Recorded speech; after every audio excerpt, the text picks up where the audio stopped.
Morning, guys. I'm Katie, the Education Director here at Carolina Tiger Rescue, and we're here with Cara. Hi. And Marissa. Sorry, we're running a minute behind. We had animals who said, "No, I'm gonna make you work to give me my meds this morning." So it is Friday. Friday today is feeding day here at the rescue. So we've got some tigers that we're gonna feed today. You can tell it's a little humid outside. My hair says so. I'm gonna hand this over to Marissa. Good morning, everybody. All right. So we've got a few buckets of food this morning, already prepared by the team. So it's all ready to go while Cara and Katie were working on meds this morning. We had Carrie and Daniel prepping all the food. So we are ready, gloves on, masks on, food in buckets. All right. Showtime. Here we go. So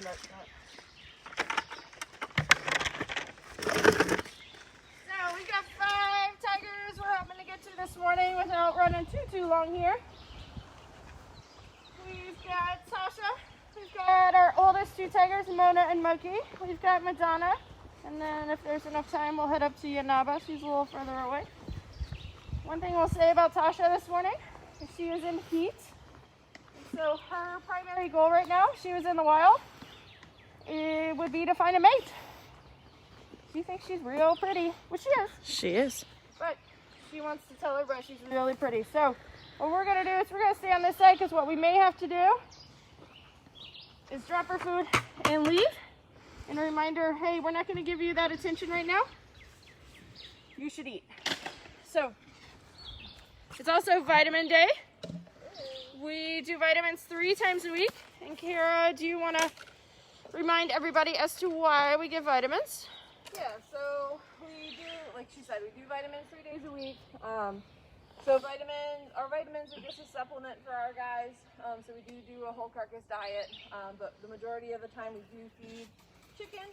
So the vitamins just basically supplement some nutrients and other things that our guys might not get on a day-to-day basis. So it's just kind of good nutrition for them. It's kind of, kind of like you taking your vitamin every morning. So it just gives them the proper nutrition that they need. You can see Tasha's rubbing up on that fence. She's feeling really pretty this morning. I'm not quite sure if she's excited for the attention from us or the fact that you have food, Cara. Right. Probably, I don't know. Let's see. We'll find out together. How much is she getting today, Cara? I was like, she's getting probably about 12 pounds. I was like, Carrie got this ready. So it's about 12 pounds of meat today. 12 pounds of food. And then tomorrow will be a fasting day for her. So we feed our big cats 5 days a week. This week, we alternate between Fridays and Saturdays, just depending on what's going on. We've got more people here this week, today than we will tomorrow. So we'll go ahead and feed the big cats today and fast all the big cats tomorrow.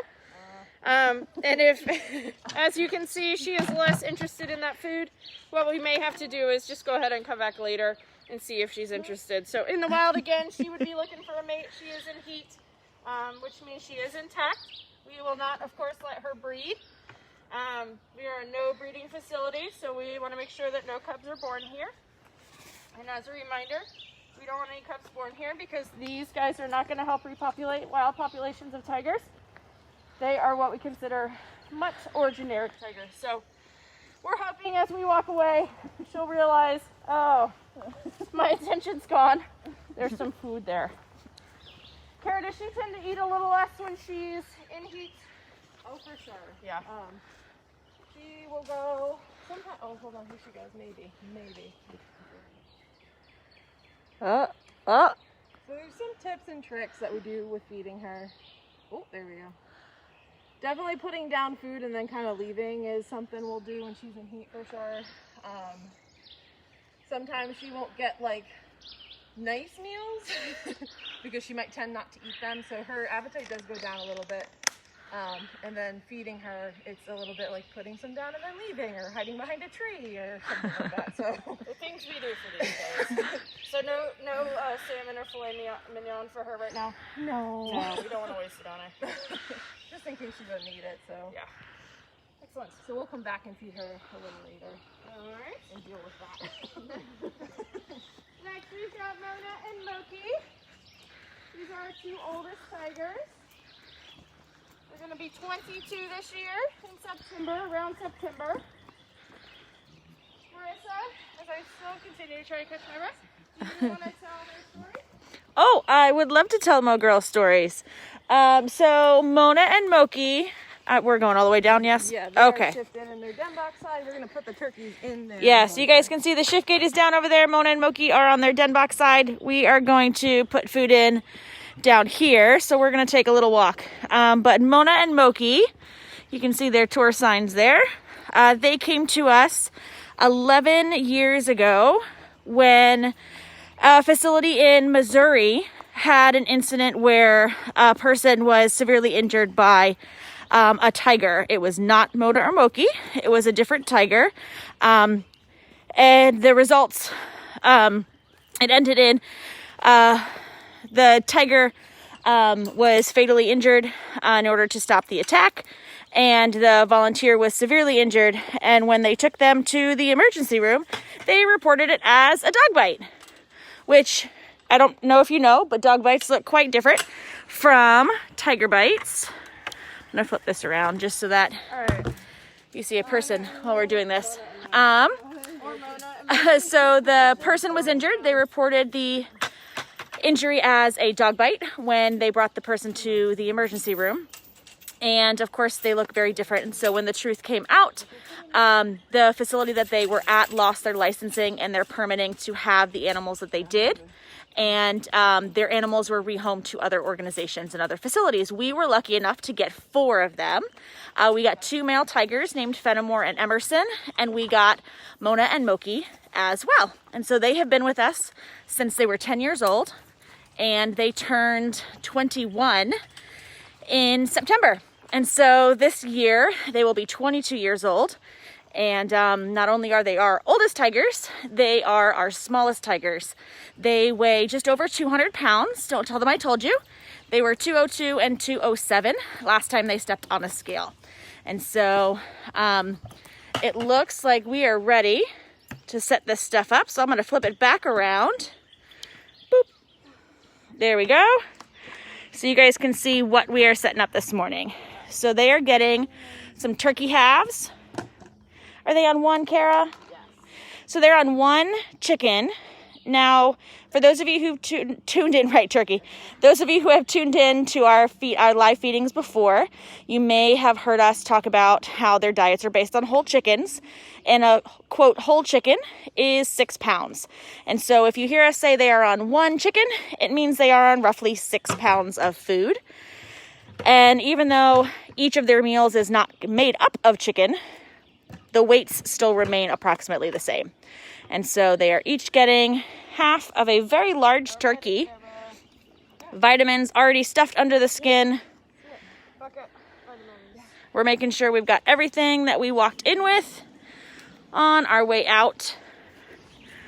And we'll lock up, head back around, and we'll unshift Mona and Moki so that they get their turkeys this morning. Now, someone asked if Mona and Moki are the oldest animals we have here at the rescue. They are not. They are our oldest tigers, but they are not our oldest animals. We have, flip this back around. Well, you guys can see. These are safety protocols. It's important. So we've mentioned before we have a 2-door system. So we're not going to open the exterior safety cage door until this interior enclosure door is locked and latched. The only people that have keys to big cat enclosures are keepers. And so Cara is going to make sure that's locked. I'm going to try to open this one-handed. It's going to be fine. We're going to get out of the safety cage in a second. There we go. All right. But yeah, so now that we're heading back, you guys will get to see Mo Girls eat here in just a second. Oldest animal is Wednesday. I was going to say, getting back to our oldest animal discussion, you guys asked who our oldest animal was. Wednesday Kinkajou is our oldest. She is 32 now? 32 years old. And then we have another Kinkajou named Albert, who is about 27. I think he's 27. And so we have a couple of animals that are older than Mona and Moki. But they are definitely our oldest tigers. Yeah. I'm going to come over here so you guys can see. My guess is Mona's going to be the first one out of the gate. And she'll grab the first one. Let's see. And Mona's out.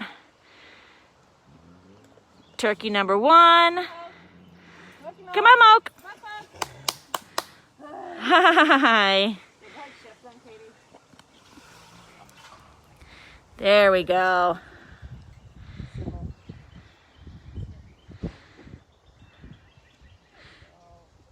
So you can see Katie dropped the shift gate, so the Mo girls are now separated so they can enjoy their meals in peace. They don't have to worry about the other, and by the other I mean Mona coming to steal food. So Mona has taken it over into the left Side. side of the den box.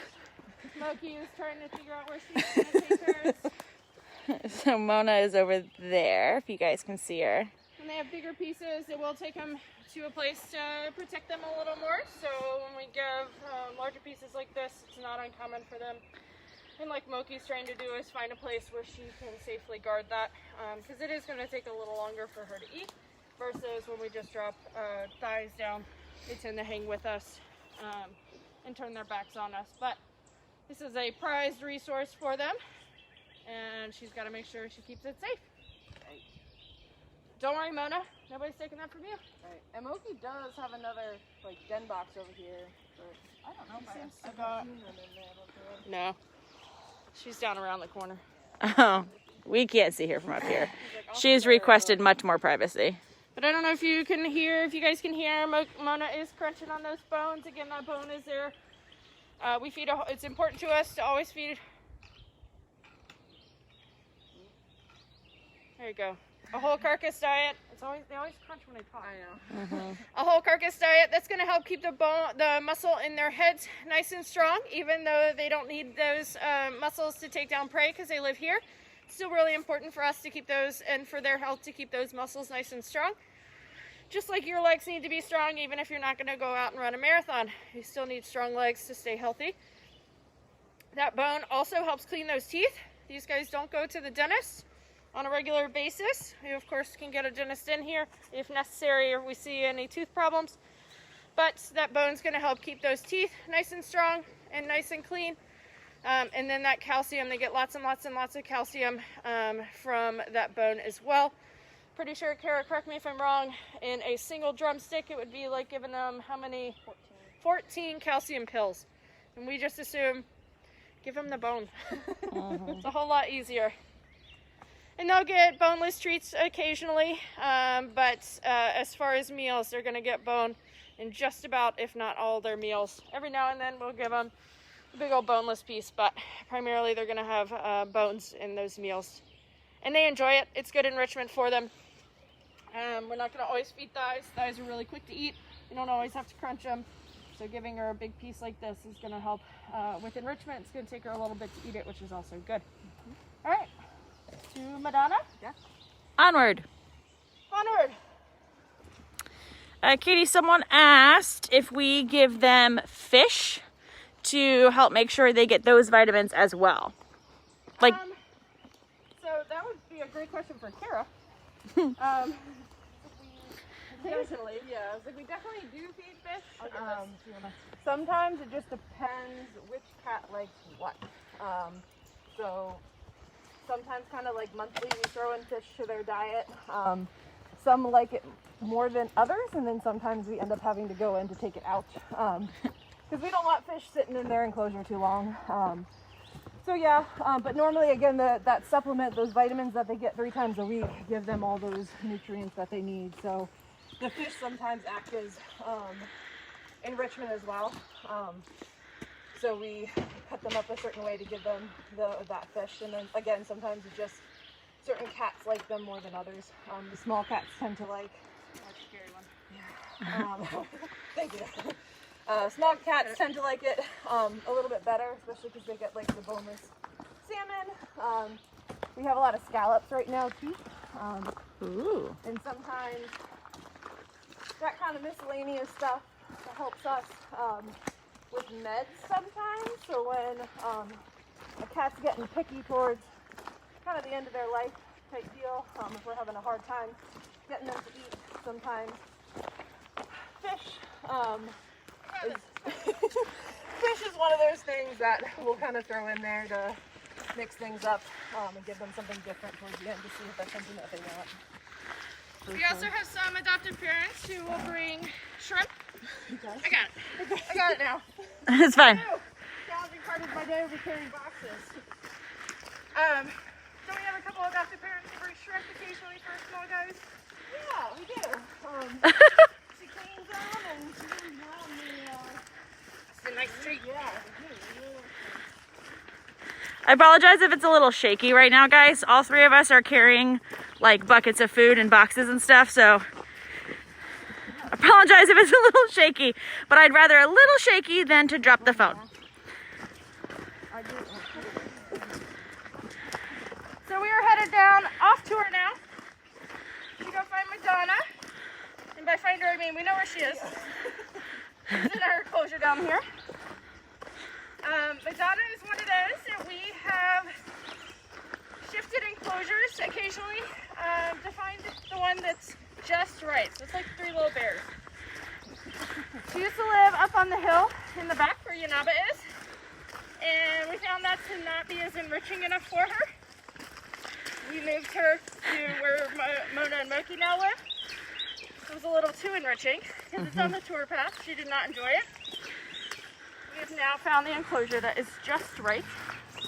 While she is away from the tour path, she can hear and see things that are going on the tour path without being in the middle of it.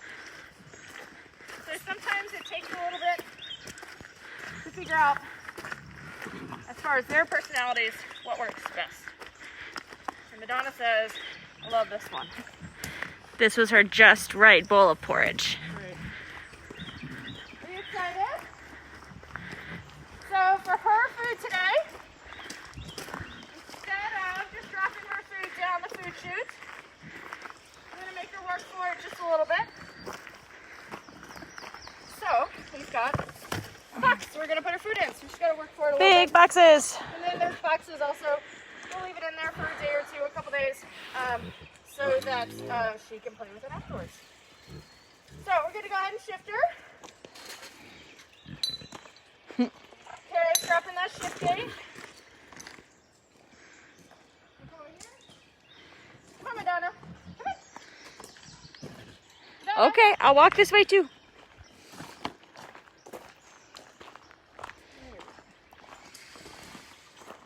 Good job. Madonna's always got a lot to say. So the shift gate is down. Madonna's in the left shift, so we can safely, because we have Cara here, go in the right shift. Madonna's story is a lot like everybody else's, and then a little unlike everybody else's as well. So Madonna came to us in 2014 with 3 other tigers. We had Tears, we had Leah, and then Tasha, who we just saw. Those tigers were, you got it? Yeah. Those tigers were privately owned. Privately owned. A woman down in Alabama had a roadside zoo. That roadside zoo was closed down. Her USDA license was taken away because of a lot of violations, and it takes a lot to close a roadside zoo down, unfortunately. Even though her USDA license was taken away, her animals were not taken away. So she continued to be able to keep her animals privately owned. She just couldn't open up to the public and have people pay to come see them. As the woman started to get older. She started to have some health issues.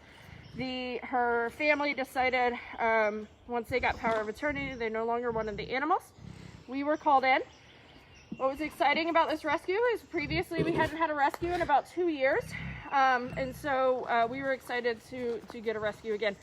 And that's how it can go sometimes. We can go a year or two without a rescue. Or like this past year, we got 7 servals in November. We got another one in March. So it can go that quickly as well. So when we first went down, we got Tears and Madonna. Tears was the male tiger living with Madonna. But the woman wasn't ready to give up the other 2 tigers, Leah and Tasha.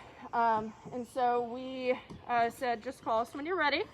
We can't force her to give them up. We just wanted her to know once she was ready that we would happily take them. We got back with these 2 tigers, Tears and Madonna.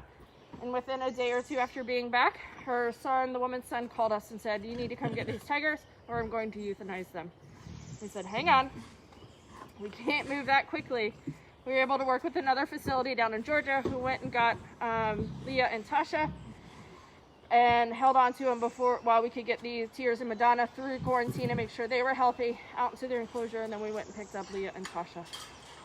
So that is sometimes what we run into. One, privately owned, but also keeping in mind that when people are done with these guys, where are they going to go? It's not like dropping them off at a shelter, animal shelter, or anything like that. These are big 200, 300, 400-pound animals who are wild and they are dangerous.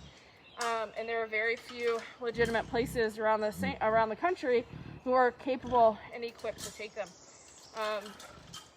So again, I know we've said it many times, but once we start to open things back up, really stop and think about, is the facility that you are patronizing, is that one that matches your values? Are they taking those cubs from their mothers? Are they privately owned and somebody just has a USDA license to make money off of them? Or are they a legitimate sanctuary like we are, whose sole focus is these animals and making sure they have the best life possible? So we've got a box over here for Madonna. Madonna is super ready. She's very ready. All right, we're in place, Cara. Right. Her food is in that box. And we're gonna unshift her. She's got to figure out what's in that box, how to get it out, and if she really wants it, which she does, what she's gonna do with it.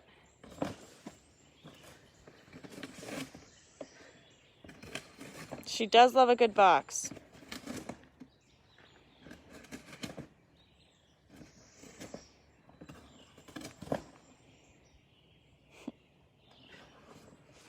Hey, Katie, while we are watching Madonna thoroughly enjoy destroying this box and turning it into confetti, we had a question about the different types of camps that we have when we get back to normal.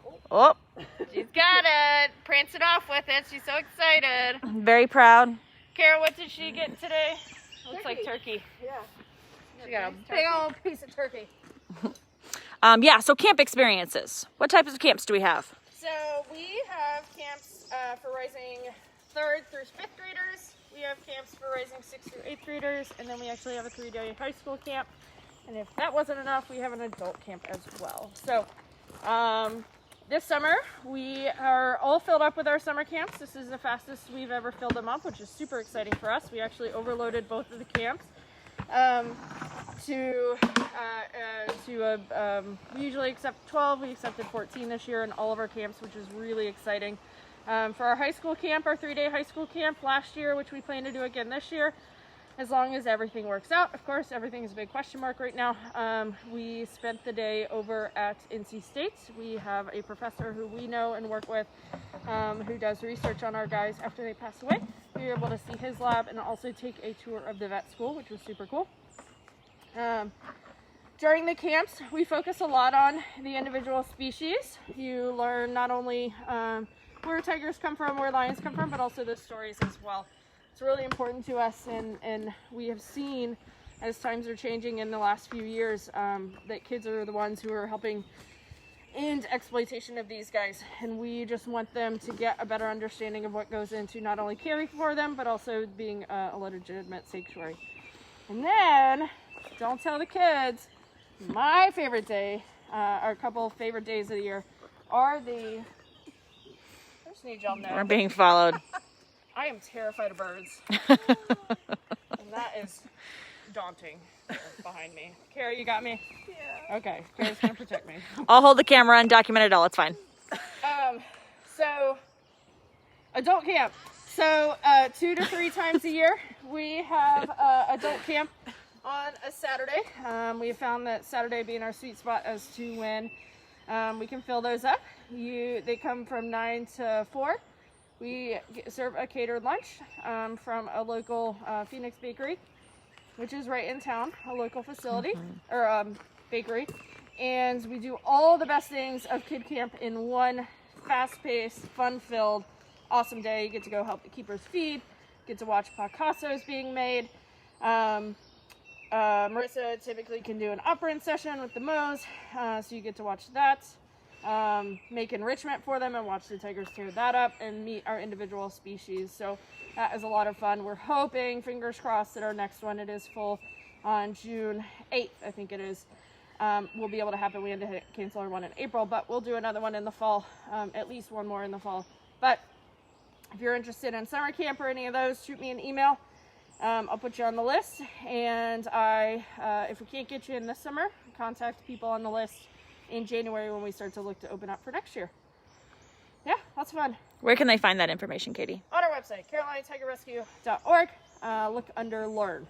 There's a tab that says Learn, and it may be even kid camps. Sounds right. Might have made that part of the website. It's hard to say. All right, so we've got one more tiger. This one's just a titch of a trek. So if you have a question, now's a good time to ask it, and we'll keep you busy answering it. But we're gonna wander up to Nava. Oh, good. Katie, someone asked how many tigers do we have? We currently have 16 tigers, and we have 49 animals total.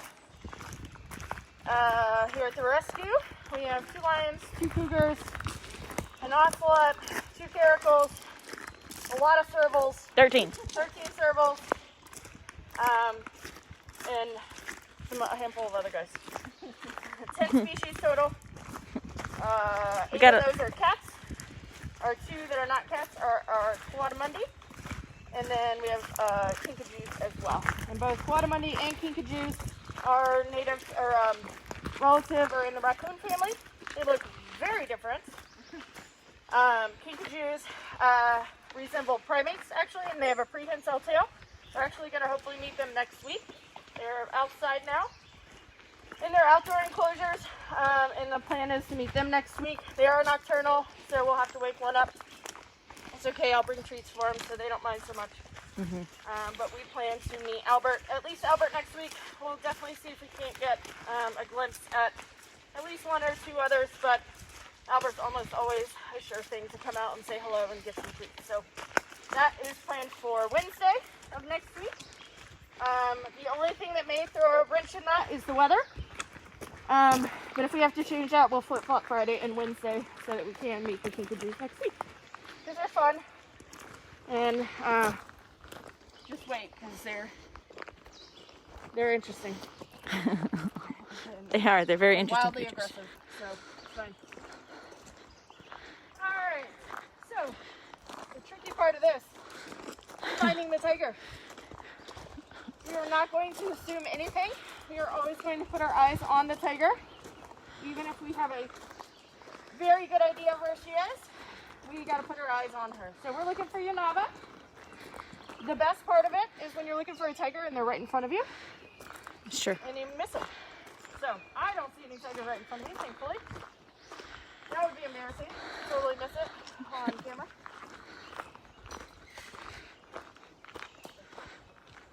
No. Still looking for her. So Go ahead Nava, and grab the shift gate. But we're not going to do anything until we find her. I'll go this way? Yeah. Okay. I'm gonna hang out here. Okay. Yanaba is a very sneaky tiger. And so one of the things that we do every single morning, it literally is the first thing that happens in the morning every day at the rescue, is we do something called clearing the sanctuary. And what that means is one of the keepers will come out in an enclosed vehicle.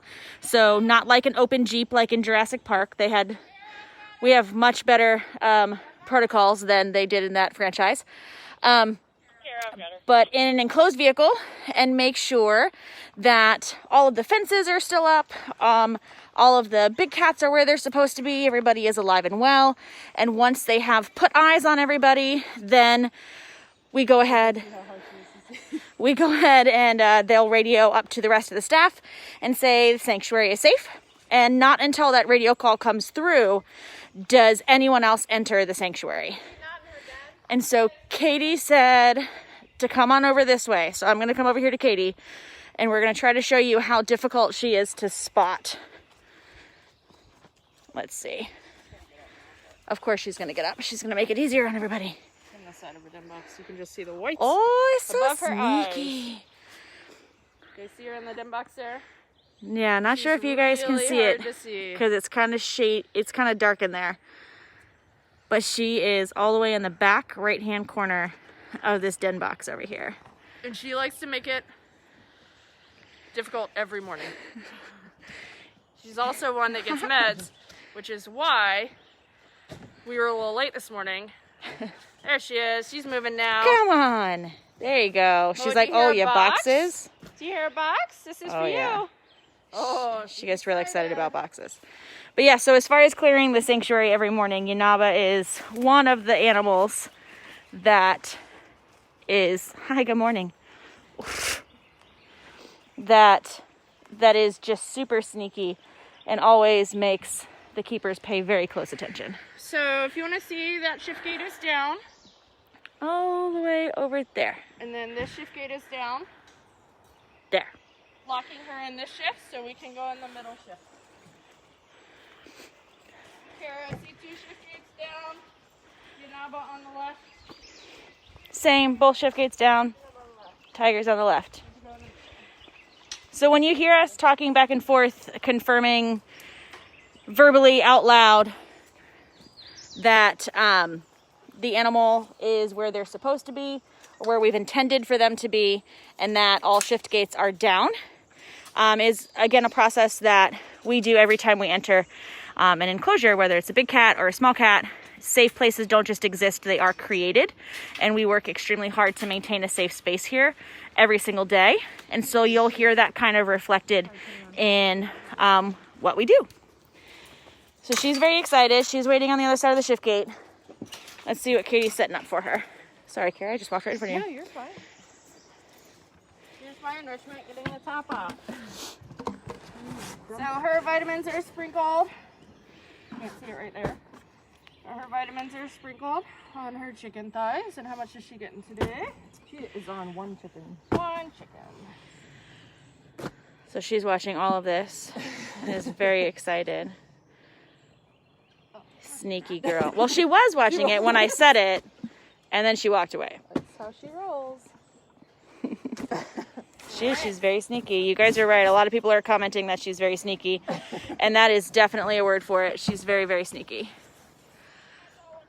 So we're gonna put the box on top of one of her structures in here, one of her furniture pieces. Got a nice box for her to destroy. She's gonna have to at least hop for this one. She'll see. She sings. Good morning. Excited. The Cara's gonna lock up. I'll let her get her food. Again, we'll be staying in the safety cage until that door is locked. And Yanaba is gonna wait pretty patiently.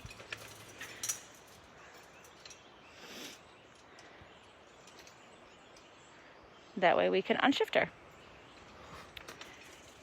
Good? Bucket. All right. I'll see you put the vitamins out here somewhere. The vitamins are Madonna. Okay. All right, let's head over here so we can get in place. Let's find a good spot here. Ready when you are.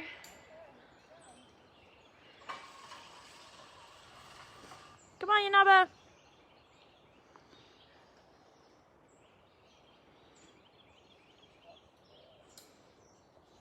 No, why you come? No, you're supposed to go to the box. She says, I know you did We'll see. something. There you go. That's better.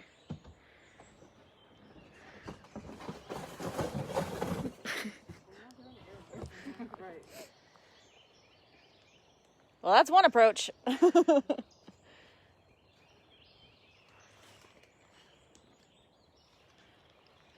So, for those of you who don't remember or didn't see, if you go back on our website, we gave Nava a 13th birthday box cake a couple weeks ago, and Yanaba, Kari, Shira, and Tio all came from the southwestern part of the United States. Not much is known as where they came from. What we do know is the facility they came from still has animals. So we're treating it as a very sensitive case. We're hoping that that facility will surrender more animals in the future. So these guys are a little bit in witness protection of, we don't know much about where they came from. Yanaba used to live with Kari. Kari unfortunately passed away last year. And then Shira is the one, if you tuned in yesterday, is living with Saber, our white tiger. And then Tio, we fed last Friday. And he lives all on his own because he says, I don't like those girls. I want to live by myself. And so he does. So, as Yanaba finishes up her meal today, we want to thank you guys for tuning in. We have a bit of a schedule change for next week. We're going to be cutting back to 3 days a week. Next week, typically it's going to be Monday, Wednesday, Friday. But next week we have some stuff we need to do around the sanctuary, so we're unable to do live on Monday. But we will be doing Tuesday, Wednesday, Friday next week. On Tuesday, we'll be doing Tiger Tales again with Mr. Raja Tiger. And then, as I said, Wednesday, we're hoping to introduce you to the Kinkajous. And then Friday, we'll feed again. And then the only thing that may change is that Wednesday and Friday, we may flip-flop that. We're keeping an eye on the weather. We definitely don't want to have to bother the Kinkajous if it's raining out, especially in the morning. So keep an eye on that. Give us a little bit of time. This will be up on the website shortly. And your task for today is to make catarific pancakes. Make us some pancakes, because I know you're supposed to make pancakes that look like cats. Because how is that not fun for Friday, right? So thank you for tuning in. Just as a reminder, if you're able to donate, we greatly appreciate it. We are closed to the public right now, which is a drop in tours, of course, and tours account for about 30% of our revenue. To feed our guys every year, it costs us about $80,000, so it is a high cost. So anything you're able to donate goes directly towards the care of the animals in our education program, and we greatly appreciate that. 5 people have already donated so Fabulous. far. Thank you if you've already donated or have donated this week. We hope that you have a wonderful weekend. Thank you so much for tuning in this morning. We will see you on Tuesday with Raja. And stay safe and stay healthy, and we hope to see you guys soon. Bye, guys. Bye, thanks. Thank you.